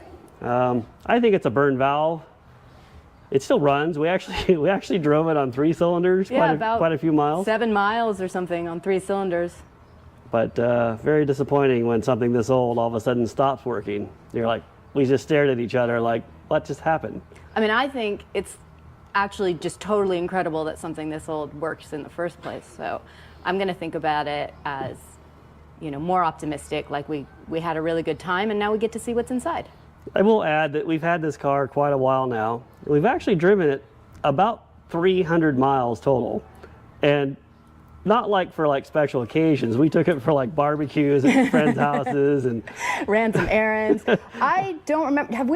Did we make a video of this? Do they even know what this car is? Oh yeah, it's in a video. Okay. In case you don't know, maybe you should tell people what it is. If you don't know, if you're new to this channel, we're new to this channel, having not made a video in like a year. Sorry. This is a 1915 Dodge Brothers touring car, which is the very first Dodge car. Yep. Basically, convertible, drop-top motoring. Anyway, we've got other videos that go into great details on this fine machine. You should check them out. Yeah, you can see it in its full 4-cylinder glory. And if you have the patience to figure this out with us, we're going to see if we can get this head off and hopefully fix it. Exactly. All right, we will try to bring you along. We are not professionals. We don't pretend to be. I mean, actually, this is my job. Oh, it is her job. But, you know, we film what we can. Can you still call it filming? We record what we can. Look, we haven't done this in a while, all right? We're really out of practice. And if you're watching this video in like 100 years later and you actually own this car, we're doing it for you. All right, we'll bring you back as soon as we get something figured out here. Step 1, let's clear off the table of the last job we did. There's no reason to add to the clutter. Is this what you need to do to work with me and Ed? Yes, I keep that around for grimy people. Fair. Yeah, don't start a new job until your workspace is ready. That's the lesson here. If we follow that rule, we'll never start any new jobs. We don't really follow that rule. As you can see, the garage is a disaster, but that's how we roll here. Who's got time to organize when we're getting things done, right, Alana? Do as Tom says, not as we do. Exactly. Table's cleaned off and instantly recluttered. But this time we have some new parts. I thought I'd show you guys that when you buy a head gasket for an old Dodge Brothers, it comes nailed to a board. That is a big piece of copper. Do you guys see how big this is compared to my hand? We got some new valves.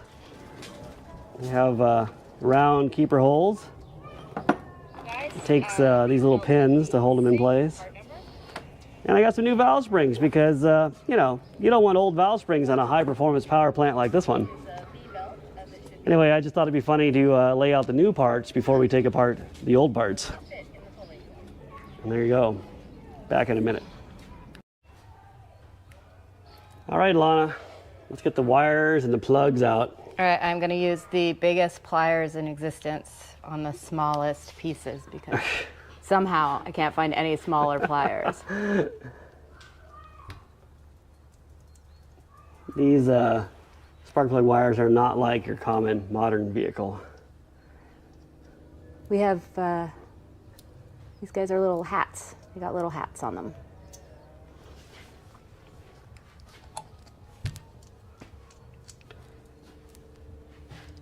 I'm going to undo the explosion whistle from the piece of rawhide. This is riveting footage. No, we're not riveting, Tom. That's later when we get your boat back. So I think my plan is to pull the spark plugs and then pull all the nuts for the head and see how tight the head is on the block. I'm a little bit concerned that there might be corrosion between the studs and the cylinder head and the head is stuck. And then we're going to try different methods to try and get it out. We've already sprayed all the fasteners. We might try some rope in the cylinders and try and hand crank the engine over to put a little pressure on it. And I thought I was so clever because I went and got the little magnetic dish to put parts in, but these must be aluminum. Oh boy, Alana. Well, so we're going to try different methods. We might try a little bit of heat if it comes down to it. I don't want to break the head because I don't know how hard it is to get a new head. I don't think Edelbrock is making these, are they? Which way does this go? And Alana's going to try to drain the coolant out. There's a little valve. Look at that. If I can get a shot of that. We've got cars from the 70s that aren't that easy. There you go. The Dodge brothers, they think of everything. They're like, this is a good way to drain the coolant. We'll put it right there. Okay. Spark plug time. Have no fear. We're not going to make everybody sit through every process. We're just doing a few highlights here. I want you to notice, Tom, that I did hard ones first. By the way, that particular cylinder is the one that's dead. There's no This compression. one? Yep. That cylinder, when we got this car, it was a little hard starting, and it was because the valves were not adjusted right. So when I adjusted all the valves, it made it start quicker, but I noticed the valve guide, all of them, were tremendously worn, like 1/8 inch of valve guide clearance. And if you know anything about engines, that's quite a bit. But she still ran, so we're going to try and take it all apart, and we're going to try and repair the guides in the car, if that's even possible. My friend Don is going to bring over his tooling, and we will try to repair the guides right in the car. Because who wants to take the engine out when you don't have to, when you've got powerful friends who have tooling that they think can do the job? So Don, if you're listening, I hope this motivates you more. All right, we'll bring you guys back for the next step. So we're going to take the head nuts off. I've elected not to use an impact gun on this because I don't know how tight these are, if they're going to be fractured by this procedure. And I've elected to let Tom do it so that if it breaks, it's his fault. And you know, this thing is so old. Looking at it, I don't know if it's ever been apart before or not. I imagine in 110 years it must have been apart, right? But anyway, we're going to be cautious. We're not trying to flat rate this. Flathead it. And it turns out it's not even super tight, which is good. Sometimes on old things, if you loosen them and then turn the nut backwards, it'll help clear the threads, so it makes it easier to get off. These were like tightened with a hand wrench, I think, back in 1915. or maybe that penetrating oil is working good, huh? Yeah, they're loose. So you're doing a star pattern, Tom? I'm working from the inside out.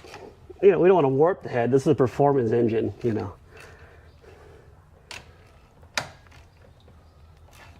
They all feel pretty good. It's too bad the engine does not still run, because it would be easier if we just fire it up with the nuts off and Just pop it off? See if the head popped off that way. Got one tight one. Yeah, that's pretty easy. Did you get that one?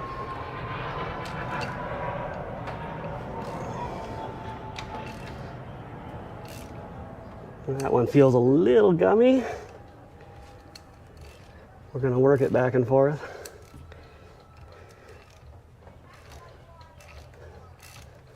All right. And because I'm a modern mechanic now, battery-powered cordless tool.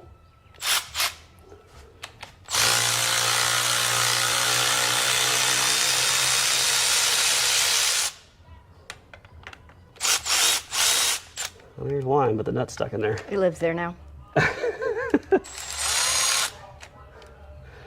An extension. All right, I'm gonna spare you guys from watching every nut get removed. You can complain about it in the comments. Well, this is the best part, though. That one feels a little tight. We'll go back and forth.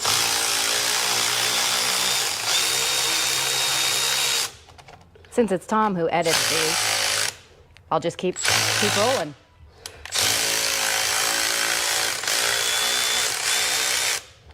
Yeah, it's coming apart. Well, actually a lot better than I thought. You know, if you got a modern car, you have to pull the cab off to get to these bolts.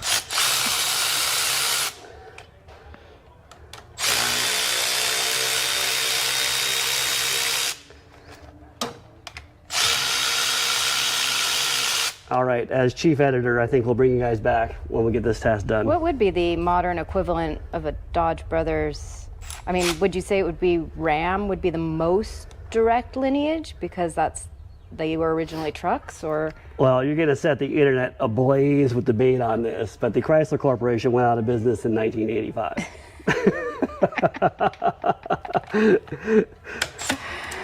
That's when they stopped. That's when they stopped making crew cab dually trucks.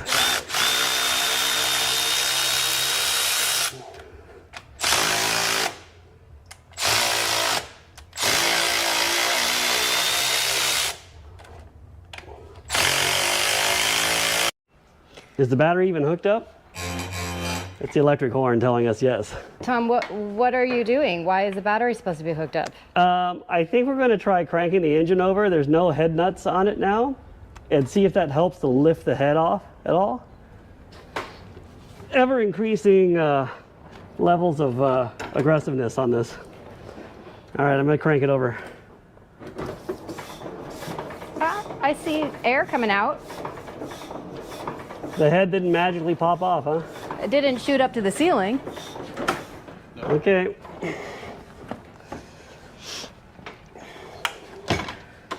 So, I guess the hopes of just grabbing it like this and lifting it off is not going to happen, huh? No. It's pretty solid feeling. Let me get my hammer. We're going to tap around the perimeter. Let's see if that buys us anything. Oh, hi Ed. When did you get here? How's it going? Oh, about 4 minutes ago. Oh.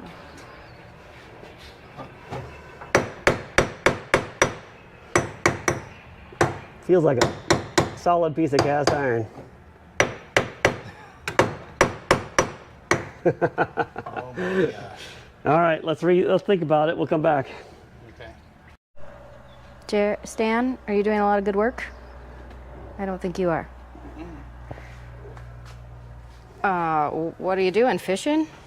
So I've gently tapped around the whole head with a, what's that thing called? Like a palette knife. Like a putty knife. Putty knife and a hammer. Gently went around the parting edge. We've tried cranking the engine over with the spark plugs in, but no head nuts. Now what we're going to do is we're going to put rope in a couple cylinders, and we're going to turn the engine over by hand with the hand crank and see if that puts some pressure on the head to help lift it off. You know, I think there's a lot of corrosion between these studs and the cast iron, and that's what's holding it on. We got lucky that a couple studs came out, but it would have been better if they all would have come out. But so that's the plan. Right now I'm feeding the rope on top of the cylinder, on top of the piston. I mean, if nothing else, you know, maybe we'll catch a catfish in there. So we'll get it set up and we'll bring you guys back when it's time to hand crank it.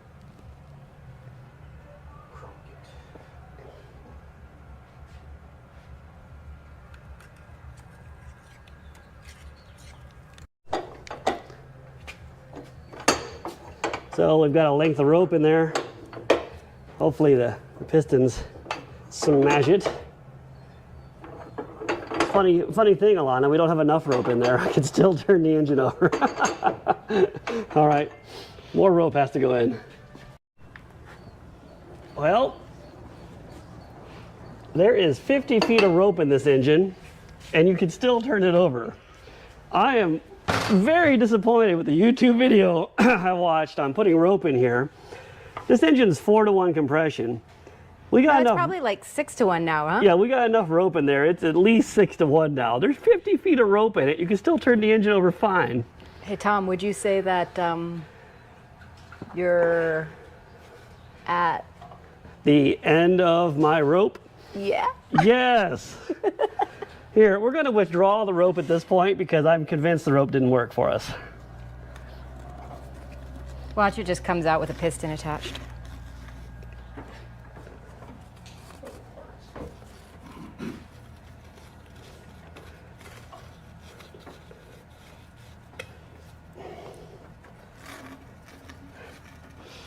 If you have successfully done the rope trick, feel free to comment and tell us I would what like we to did know wrong. how much rope do you have to put in your freaking Model T to get the head off? Because on a Dodge, 50 feet won't do it for you. All right, plan C.2 coming up. even the dogs are not amused. All right, new plan. What's the new plan? I got to think about it. Okay. So after multiple failed attempts, I've resorted to this and this. And It's like you're in the Flintstones. oh God. So I've been very gently going around the perimeter with this and then on that side and just kept stacking them up as I went. Favoring to damage only the cylinder head, not the deck. So if I need to machine the head, we can do that, but the deck will still be good. Don't do this unless you're very careful. But that's what I've done. And it's loose now. It's actually moved up 1/8 of an inch. And so I'm just gonna go around it and try and pry it up more.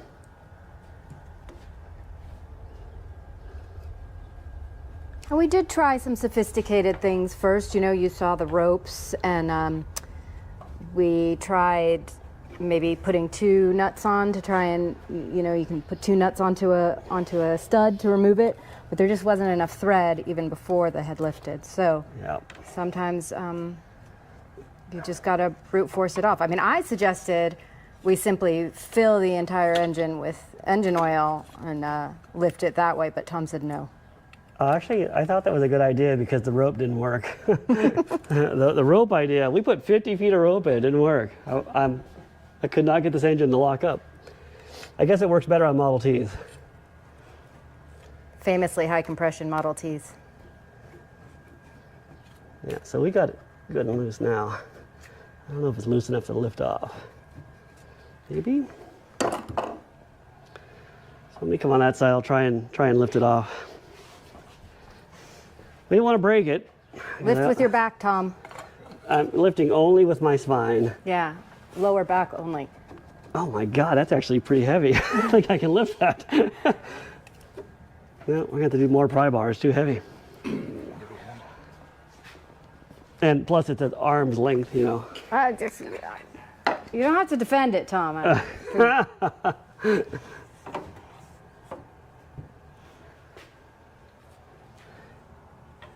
Yeah. Do you have another pry bar? I could do one end, you do the other. We need the power of YouTube to lift this head off. Everybody, think lifty thoughts.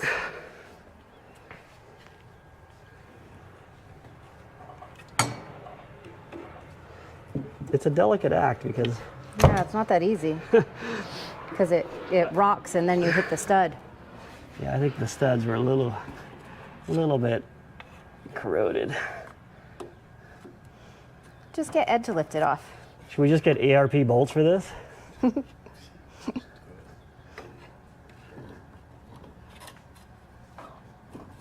at that. And like, I don't think the studs are perfectly lined up, so it doesn't like come out.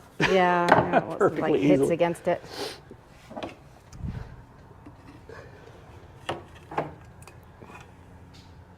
I don't know how they did this back in the day. Well, it probably wasn't corroded on back in the day. Look at it go. Yeah, this would have been easier if this engine was like, I don't know, not quite this old. You don't have enough room here. Oh, now we got more interference. What is all this? All right, we've got to move that thing. He ain't coming out that way. We'll be back. What's that thing even called? Well, because it's so freaking heavy, we've got Ed helping now. Okay, you want me to put my finger under it? Yeah, I don't Yeah, care. just put your finger into the space, Ed, so that it Yeah, doesn't try close and get back your, up. try and wedge your fingers in there and pry it up. You can give him I've a. got mine in there. Oh, you got yours? Yeah, go ahead. Okay. We're gonna go up. We gotta go up even though. There you go. And then come back towards me. Let go of it, Ed. I got it now. Okay. There you go. Hooray! Look at that. Look at that.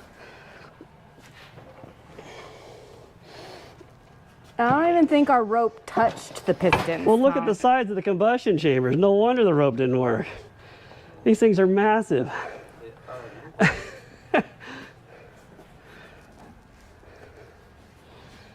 Look at the bottom side of the head, Ilana.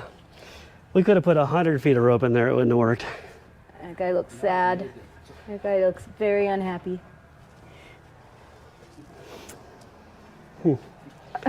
Oh yeah, all of our rope would fit just in here. Oh my gosh. You know, you don't need closed combustion chambers. This was the premium efficiency You know, if you engine. clean this up, it would make a really cool salsa dish. Yeah. Put on your coffee table. All right, Tom, what are you looking at when you're looking at this thing? Good catch.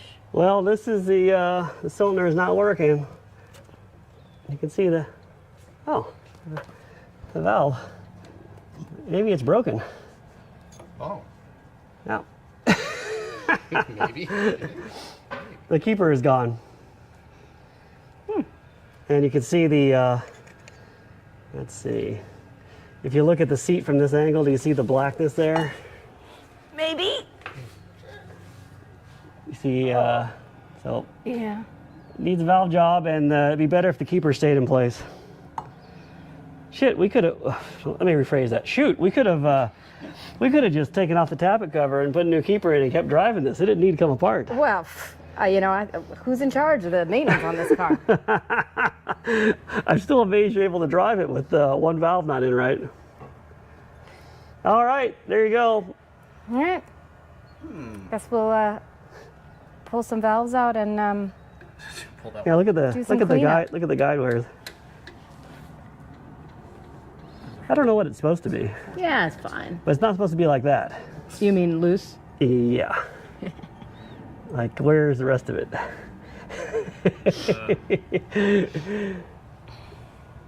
Yeah, they're all, well, this one's, they're all equally loose. I don't know, should I set up a dial indicator and check the clearance here? Well, I mean, you know, people like their numbers. All right. There you go. I guess we'll measure the bore size and see if it's ever been rebuilt. Maybe we're the first people in here. Yeah. Okay. Well, we'll come back when we've got our tooling set up. Is this supposed to be very sharp, Tom? No. Is this supposed to have sort of carved decorations on it? Let me see if I can show. I don't know if it comes out in the camera. Can you guys see the valve stem wear there? It's hard to see. Maybe it's coming out. I hope it is. So the valve is pretty worn out, and there's no margin left on it. You could shave with the razor edge of that. But what's really funny? Why don't you tell us what's really funny about this engine, Ilana? Well, we figured, you know, in 100 years, this thing has definitely been rebuilt by somebody, right? Like in the 50s or something. But we measured that, and When she says that, she's I talking mean the about pistons, the I mean, bore the size. bore size, and And it seems to be standard bore, which is mind-numbing to both of us. My guess is that someone put a head gasket on at one time, because I would think it would not have a composite head gasket, but I'm astonished that this car is this old with the original pistons. or you know, very good replicas that Yeah. were the exact same size. Yeah, standard bore for the restoration crowd. Numbers matching, standard bore. Numbers matching. So I think our current plan is we're going to replace all the valves and do a valve job and change all the springs and put the new keepers in because we have a new set and leave the guides like they are. It's a lot more work for us to change the guides. I'm sure my friend Don Barrington will be extremely happy about this because we'd have to pull all the studs out to bore the guides out in the car, which is a job in itself. And I don't know that for our use we actually need that, because I think with a new set of valves and a fresh valve job, it's going to run at least 50 more years, And then the next guy can worry about, like, why did those cheap guys not do everything? You know. The next guy will be like, this engine's never been apart. It's got the original pistons in it. There you go. There's a close-up of the pristine equipment we deal with here. The back cylinder is a little rusty. I don't have my flashlight handy, but it looks like it maybe sat for maybe 50 years or something. It's coming out good on the camera or not. But it was working. It didn't really, I mean, it smoked a little bit, but it wasn't tremendous. The other cylinders are good. So we don't want to get involved in a full-on pull this antique engine out and rebuild it, because that's a big job. And Well, you antique engine guys know this. It's not like everybody can pour Babbitt in the garage. It's true. We cannot pour Babbitt in the garage. And there's a long, long list of other project cars just waiting for this spot. So Yeah. So I vote for moving them through. I vote, let's just get it back up and running. Call it good enough for now. What is it that Freiberger says? Just get it running, don't get it right. let's get it rightish. Get it rightish. That's what we're going to do. So there you have it. That is the 1915 Dodge touring car mechanical update. We will be back on the road soon, and we will try to go back to that same car show. What was that thing called? The in New January? Year's, The New Year's antique car yeah. jamboree or something. In what was that? Liability We don't even run. know that city. That's like Claire? by Pasadena. Pasadena. Yeah. So that's the place that did this car in, but we're going to make a triumphant return next year. Yeah, we'll show them what's up. So if you want to see it in person, be there. All right, we'll get it all fixed, and next thing you know, we'll be driving it, Look at Stan. and the dogs approve. I don't know. I think Stan died. We only have one dog now. All right, we'll go with that. Not sure if you can see it or not, but you see that little lip right there? A little worn. And if you just look at the valve, you're thinking, well, it's not really that bad. But then, put the valve in the guide, and let's see if I can get a better angle. How about that? They're a little loose. I would estimate, you know, 1/4 inch of valve stem clearance. Funny thing is, it was running fine until it wasn't. So we're gonna fix that now. New valves for the old Dodge. Already faced with a back cut, because this is a high performance car after all. I got these from Romar Dodge Brothers Parts in New York. New valve guides. I got these from Don Barrington at Barrington Engines. The old Dodge Brothers requires 2 different lengths, so I cut these down to the right length. One is intake, one is exhaust. I don't remember which one right now. But then, because we're wanting to do the valve job in the car, right there, I decided to make some tooling so we can accurately locate where the valve guide needs to be with, the, you know, with all the way down to the tappet is what this tool does.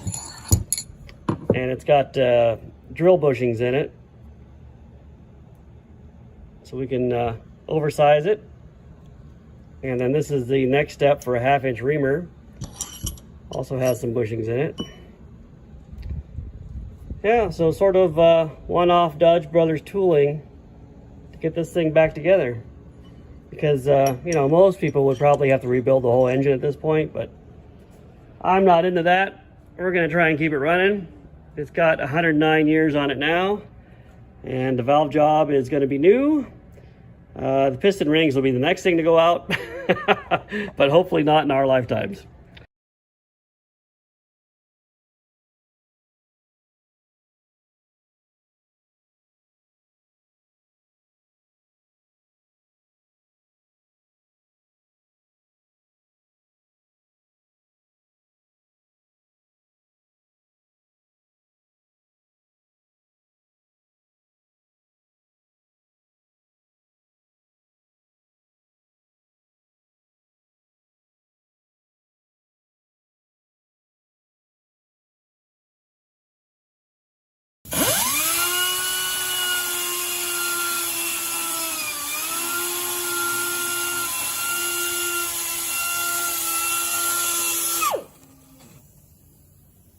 Bueno. Just that easy.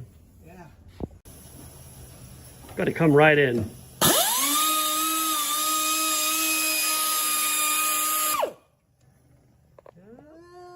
There and there.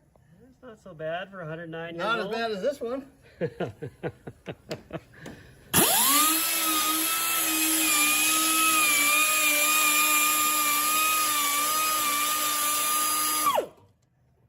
Oh yeah. Almost there. There's just a hair there, huh? I'm gonna need 5 angles on this, Don. Keep going. We'll come back when you're done.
$1,500 gear oil. You have read that correctly. This is the transmission in the old Dodge. You know, when you buy a new car, you don't know anything about it when you get it, right? So you don't know the history of it. It's always a good idea to check all the fluid levels so that you know what you've got, and you'll also know how far you can go with what you got. In this case, this is how you put the oil in, I think. Little cover comes off. And then the full level is apparently up to about halfway on the main shaft. And you can see this is very, very low. So we're gonna fill it up with the 1,500 weight. Wow, looks like, doesn't look as thick as I thought it would look. Let me try and get in here without falling. All right. Oh, it's pretty thick. It's a summer day right now, and that's how fast it's falling. You see that? It's pretty thick. we might be here a while. I wasn't anticipating this. I guess 1,500 weight is something else. All right. Well, I will fill that up, and I'll bring you guys back when it's full. It's about 15 minutes later. Still going. It's like a transmission grease almost. It's so thick. It's like it's taking the full container. I got this oil from Myers Early Dodge Parts. I hope that's the right level. So, some quantity of oil has got to be better than none, right? So now I need to make a little gasket for this cover plate. And being a shade tree mechanic, I've got the shade tree right here. And a board and some gasket material. So let me get you set up on a tripod here, and I'll make a gasket real quick.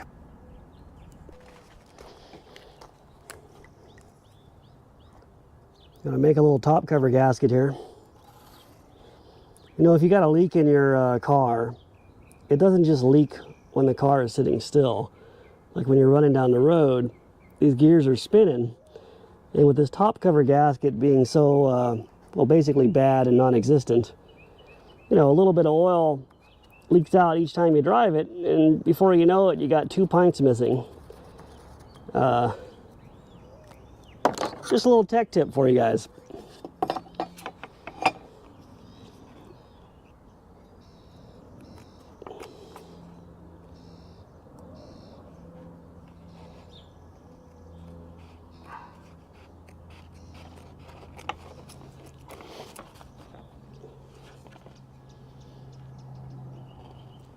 Sometimes when you're a mechanic, you also got to be good at arts and crafts. Same skill set, basically. If you don't have one of these, I recommend you get one. This is a gasket hole punch. You can line it up with the hole you want to punch.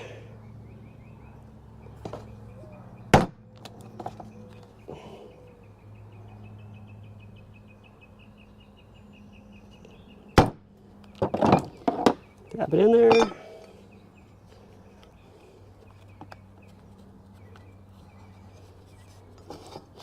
I'm debating on cutting out the inside of the gasket.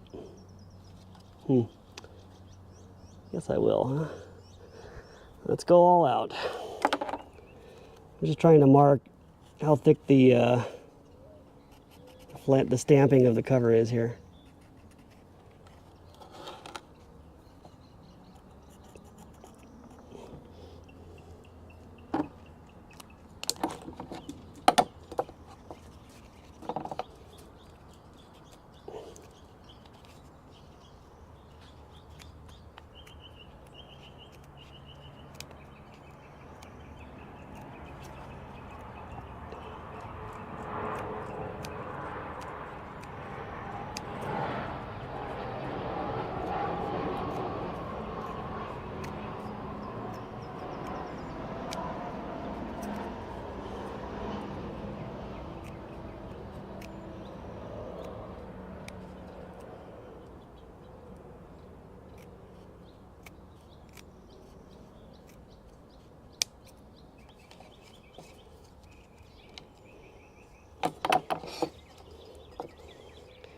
There you go. I'm gonna put that on. Sure, it's convenient not having a floorboard in the car.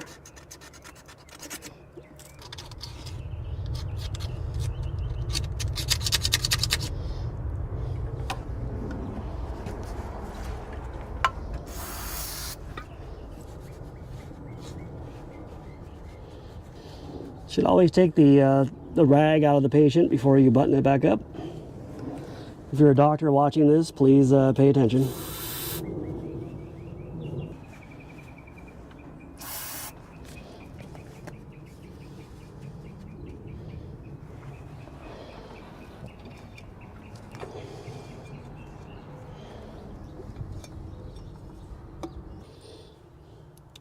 Use my 1/4-inch wrench.